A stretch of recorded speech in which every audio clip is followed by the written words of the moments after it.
Umculo kanye nokuvilela kwamabutho esina lokho kusho kuphela kwesikhathi sokuzila.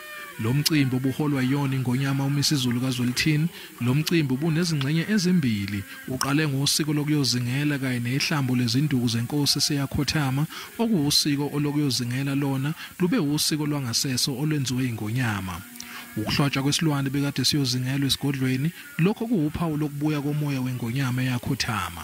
Isilo kodwa futhi sino msebenzi oba uma kuyilenqina nje sikhiphe izikhali zikayisi imkhonto kayisi uyikhipha nokuyihlamba kuba sihambe siyozingela ngayo. Ubuthelezi uthi lo mcimbi wophawu lokuqinisa ubukhosi beNgonyama uMisizulu. Okwamanje kunamacala asenkantolo afakwe olunye uhlangothi lomndeni waseNdlunkulu oluphikisana neNgonyama ethatha isikhundla. De facto and de jure, the king is sitting on the throne already. I know, of course, there's still some litigation.